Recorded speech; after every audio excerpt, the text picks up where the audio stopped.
الحمد لله نحمده ونستعينه ونستغفره ونعوذ بالله من شرور أنفسنا ومن سيئات أعمالنا من يهده الله فلا مضل له ومن يضلل فلا هادي له أشهد أن لا إله إلا الله وحده لا شريك له وأشهد أن محمدا عبده ورسوله يا أيها الذين آمنوا اتقوا الله حق تقاته ولا تموتن إلا وأنتم مسلمون يا أيها الناس اتقوا ربكم الذي خلقكم من نفس واحدة وخلق منها زوجها وبث منهما رجالا كثيرا ونساء واتقوا الله الذي تساءلون به والأرحام إن الله كان عليكم رقيبا يا أيها الذين آمنوا اتقوا الله وقولوا قولا سديدا يصلح لكم أعمالكم ويغفر لكم ذنوبكم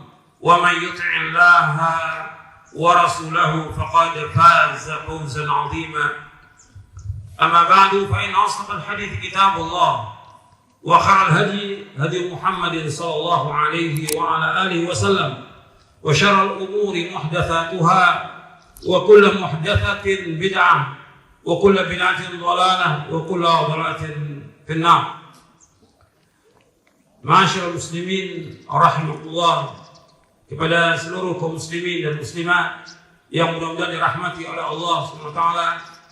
Alhamdulillah, kita bersyukur kepada Allah SWT atas segala nikmat yang Allah kurniakan kepada kita, dan kita bersyukur kepada Allah kita telah selesai menunaikan ibadah puasa dan juga ibadah-ibadah yang lain yang selama kita lakukan di bulan Ramadan, yang mudah-mudahan seluruh amal kita diterima oleh Allah SWT.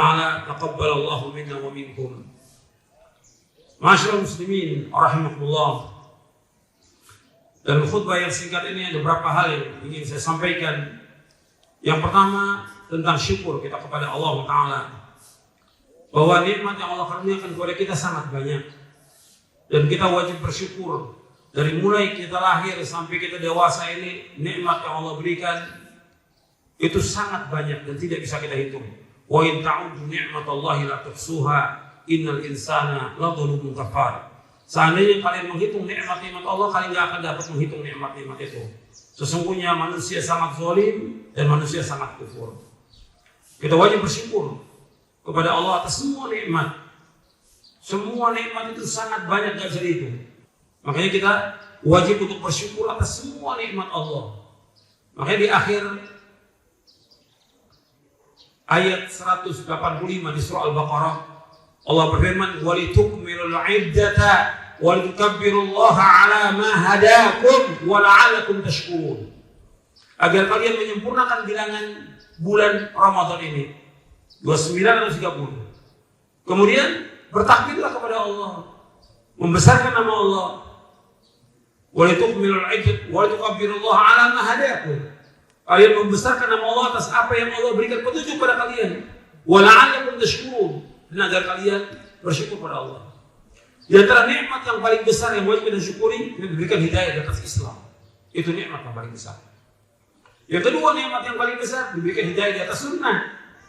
Betapa banyak orang diberikan hidayah Islam tapi tidak diberikan hidayah di atas sunnah. Ini nikmat yang besar, diberikan hidayah di atas sunnah, berjalan di atas Quran wa sunnah ala fahmi salaf. Ini nikmat yang paling besar dari semua nikmat yang ada.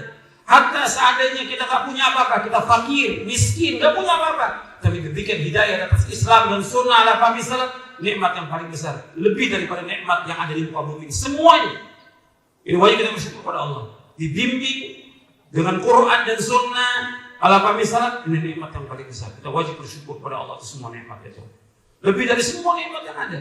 Karena apa? Ini berkaitan dengan kehidupan dunia kita dan akhirat kita. Makanya Allah berfirman dalam surah Thaha di ayat 123, "Faman ittaba'a hudaya fala yadhillu wa la yashqa." Barang siapa yang mengikuti petunjukku, maka dia tidak akan sesat dan dia tidak akan celaka selama-lamanya. Selama orang itu berpegang teguh kepada Quran wa sunnah ala fahmi salaf, dia tidak akan sesat dan dia tidak akan celaka selama-lamanya. Makanya kita harus terus belajar, mengaji, mendengar nasihat dan mengamalkan dan mensyukuri nikmat ini semuanya. Selama kita bersyukur atas semua nikmat Allah, pasti akan ditambah nikmat itu. La in syakartum la azidannakum wa la in kafartum inna adzabi lasyadid. Seandainya kamu bersyukur, Allah akan tambah nikmat kepada kalian. Kalau kamu kufur, azab Allah sangat pedih. Ini yang pertama berkaitan dengan syukur. Dan kita harus menjadi hamba Allah yang bersyukur. Dan Nabi selalu berdoa agar menjadi hamba yang bersyukur. Dan kita setiap hari selalu mengucapkan kalimat itu setelah selesai sholat atau di akhir sholat. Allahumma a'inni ala dzikrika wa syukrika wa husni ibadatik. Ya Allah, tolonglah aku untuk selalu berzikir kepadamu, bersyukur kepadamu, dan memperbaiki ibadah kepadamu. Yang kedua, yaitu sabar. Kita wajib untuk sabar. Sabar ada 3. Sabar dalam melaksanakan ketaatan kepada Allah. Yang kedua, sabar dalam menjauhkan perbuatan dosa dan maksiat. Yang ketiga, sabar dalam menghadapi cobaan, ujian yang pahit. Ini wajib kita sabar. Kondisi yang ada sekarang ini, banyak orang yang mengalami kesusahan, kesulitan, kefakiran, pengangguran, kelaparan, dan yang lainnya. Ada yang sakit, bahkan ada juga yang meninggal. Ini wajib sabar. Ujian yang Allah berikan kepada kita sebagai ujian, cobaan. Kita sabar atau tidak? Karena nikmat sudah sekian banyak Allah berikan. Kalau kita bandingkan antara nikmat dengan musibah, dia lebih banyak nikmat. Gak bisa dihitung. Makanya Allah menguji iman kita ini benar apa tidak. Kita jujur apa tidak. Kita ini yakin gak kepada Allah tentang iman kepada takdir baik dan buruk. Kita tetap gak istiqomah dalam masalah ketaatan kepada Allah. Banyak orang ketika dikasih cobaan, ujian, sudah dia putus asa dari rahmat Allah, suudzon kepada Allah, takut kepada kehidupan.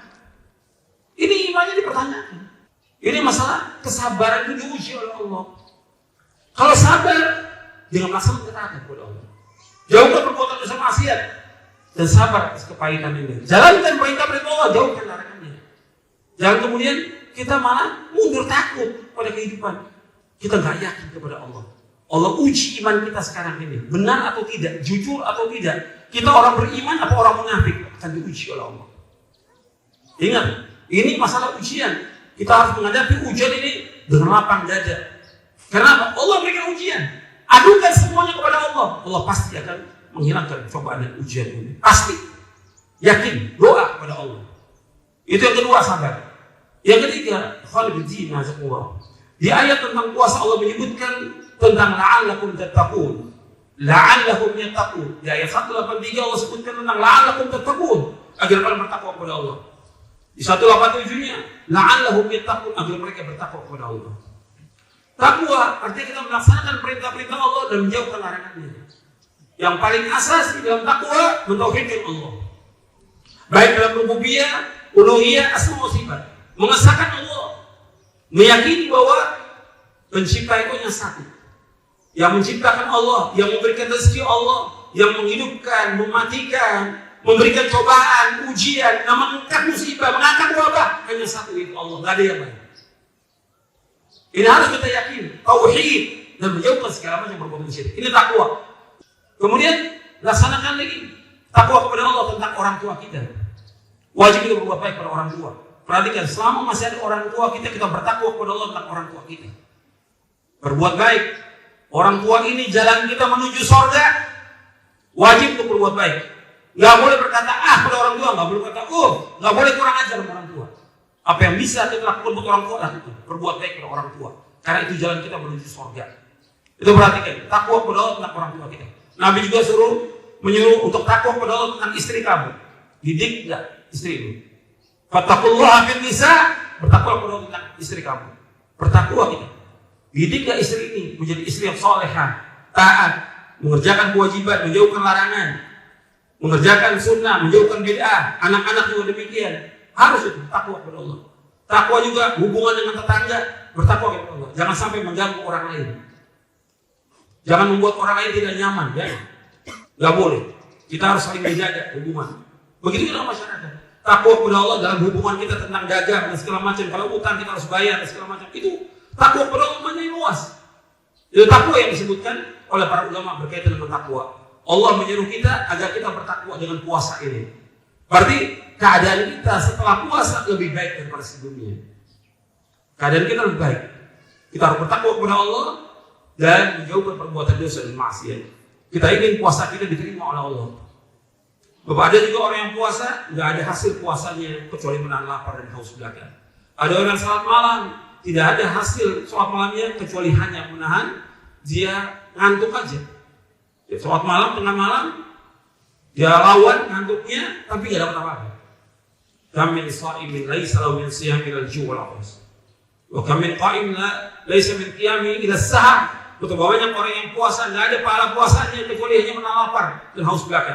Betapa banyak orang yang sholat malam nggak ada nilainya, nggak ada pahalanya sholat malam kecuali hanya begadang saja dia. Rugi.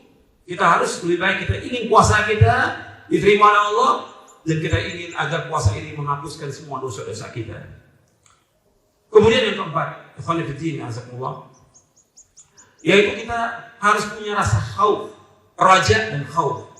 Artinya kita punya rasa harap dan takut hanya kepada Allah. Setiap mukmin dan mukminah harus punya rasa itu.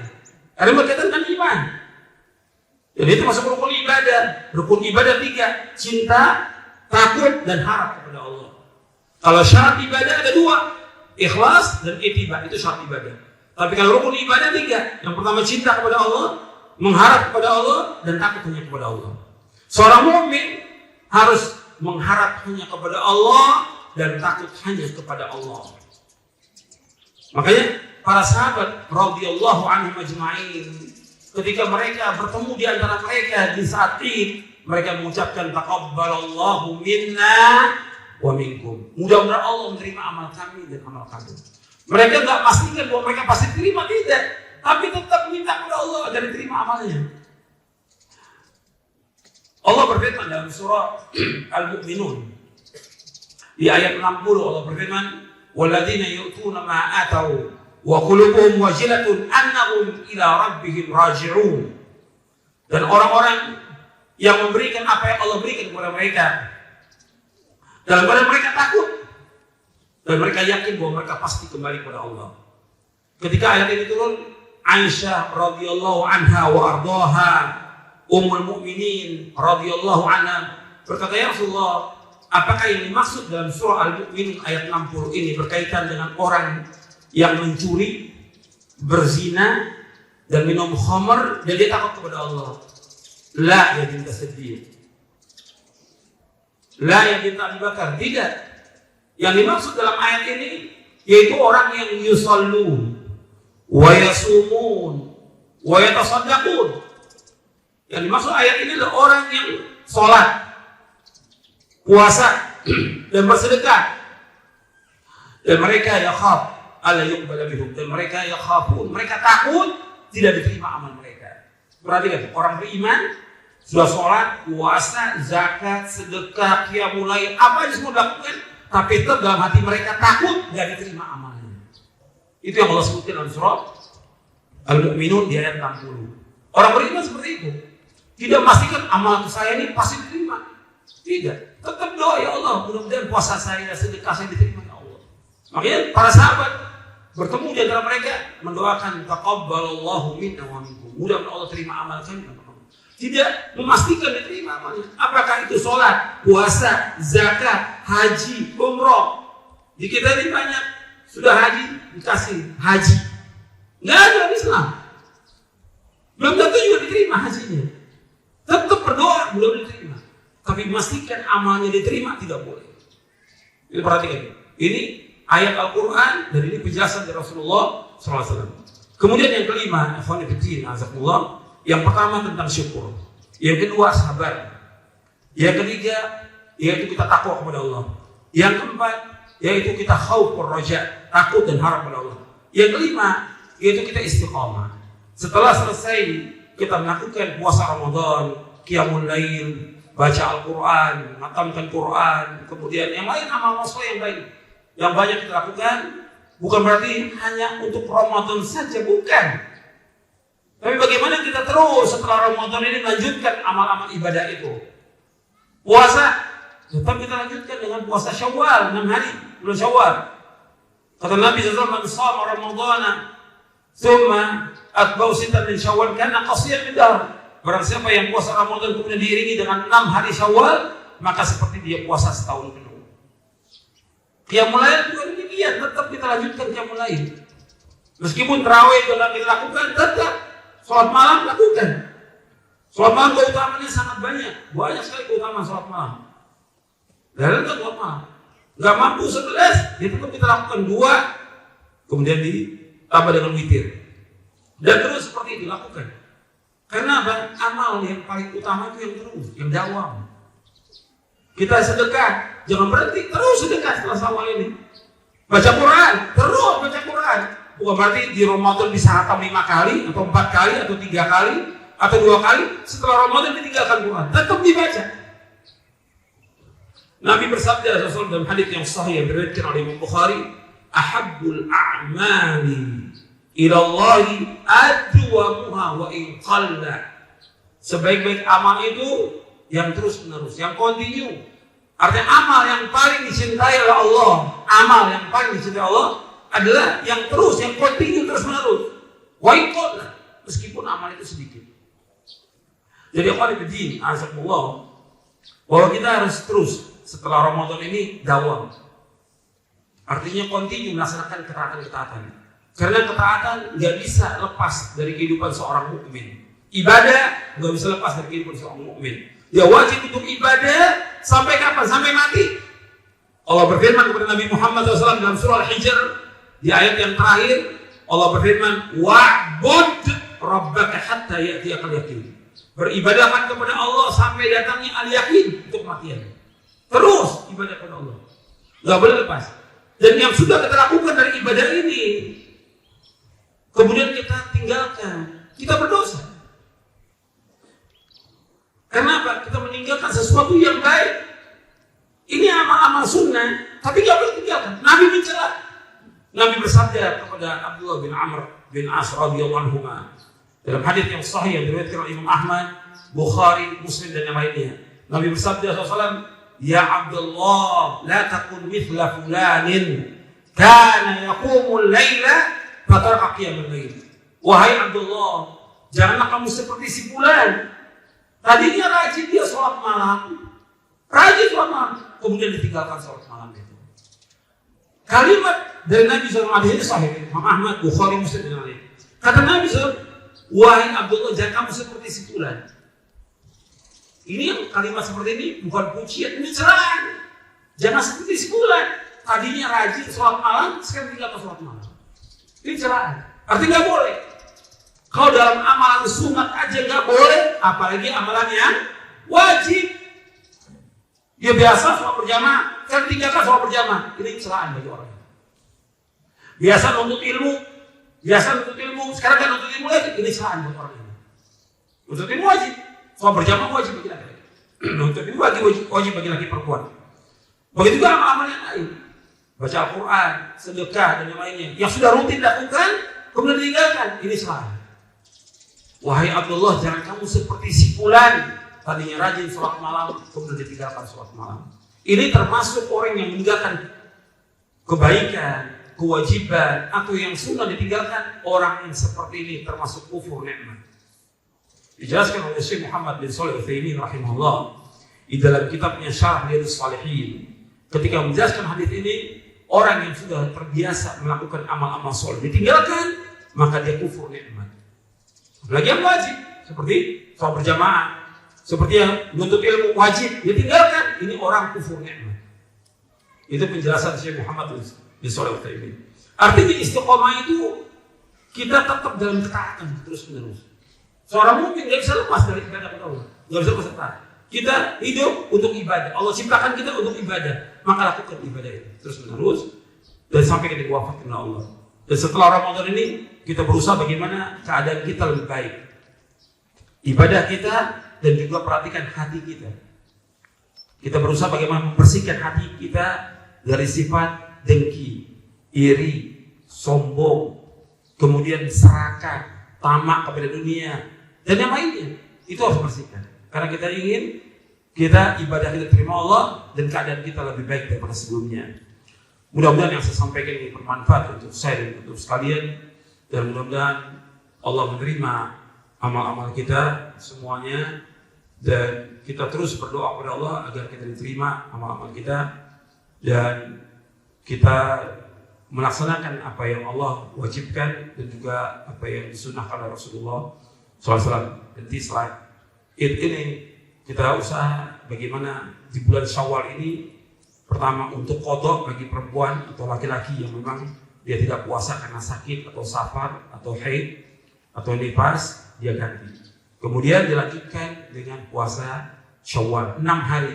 6 hari itu bisa dilakukan di awal, bisa di tengah, bisa di akhir. Bisa berturut-turut, bisa berpisah. Yang penting di bulan Syawal kita lakukannya. Tidak bisa di bulan lain, di bulan Syawal. Karena puasa Syawal namanya di bulan Syawal. Jadi ini harus kita usahakan dan kita upayakan untuk bisa kita laksanakan. Mudah-mudahan amal kita diterima oleh Allah Taala. Allahumma shalli wa sallim wa barik ala nabiyina Muhammadin wa ala sahbihi ajma'in.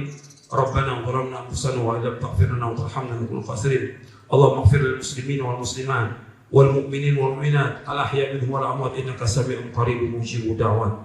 ربنا ظلمنا أنفسنا وإن لم تغفر لنا وترحمنا لنكن من الخاسرين. ربنا لا تزغ قلوبنا بعد إذ هديتنا وهب لنا من لدنك رحمة إنك أنت الوهاب. ربنا هب لنا من أزواجنا وذريتنا قرة أعين واجعلنا للمتقين إماما. ربنا اللهم اقسم لنا من خشيتك ما تحول به بيننا وبين معاصيك ومن طاعتك ما تبلغنا به جنتك ومن اليقين ما تهون به علينا مصائب الدنيا. اللهم متعنا بأسماعنا وأبصارنا وقوتنا ما أحييتنا واجعله وارث منا واجعل ثأرنا على من ظلمنا وانصرنا على من عادانا ولا تجعل مصيبتنا في ديننا ولا تجعل الدنيا أكبر همنا ولا مبلغ علمنا ولا تسلط علينا ما لا يرحمنا.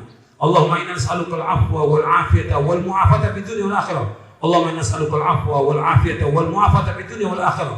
اللهم نسألك العفو والعافية والمعافاة في الدنيا والآخرة. ربنا آتنا في الدنيا حسنة وفي الآخرة حسنة وقنا عذاب النار. وصلى الله نبينا محمد صلى الله عليه وسلم. تقبل الله منا ومنكم. السلام عليكم ورحمة الله وبركاته.